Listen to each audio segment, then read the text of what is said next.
We're what we eat. మన ఆరోగ్యం మనం తినే ఆహారంపై ఆధారపడి ఉంటుంది. హెల్త్ కోసం తినాల్సిన టాప్ 7 లో glycemic foods. 1. Berries oxidative stress ను తగ్గిస్తాయి, యూరినరీ ఇన్ఫెక్షన్ ను నివారిస్తాయి, ఇన్ఫ్లమేషన్ తగ్గించడంలో సహాయపడతాయి. 2. ఆకుకూరలు బ్రెయిన్ పనితీరును మెరుగుపరుస్తాయి, కంటి ఆరోగ్యానికి మేలు చేస్తాయి, స్కిన్ ను హెల్తీగా ఉంచుతాయి. 3. నట్స్ హార్ట్ ను హెల్తీగా ఉంచుతాయి, బరువును తగ్గించడంలో సహాయపడతాయి, థైరాయిడ్ గ్రంథి పనితీరును మెరుగుపరుస్తాయి. 4. లెగ్యూమ్స్ బీపీ కొలెస్ట్రాల్ ను కంట్రోల్ చేస్తాయి, టైప్ 2 డయాబెటీస్ ని రాకుండా నివారిస్తాయి, షుగర్ లెవెల్స్ ను నియంత్రిస్తాయి.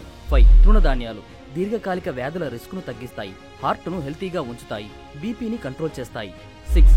పిండి పదార్థాలు లేని కూరగాయలు జీర్ణక్రియను మెరుగుపరుస్తాయి, బాడీ డీహైడ్రేట్ కాకుండా కాపాడుతాయి, ఊబకాయాన్ని నివారించడంలో సహాయపడతాయి. 7. చిలకడ దుంపలు గట్ హెల్త్ ను మెరుగుపరుస్తాయి, ఇమ్యూనిటీని బూస్ట్ చేస్తాయి, కంటి చూపును మెరుగుపరుస్తాయి. సరైన ఆహారం తీసుకుందాం, ఆరోగ్యాన్ని కాపాడుకుందాం.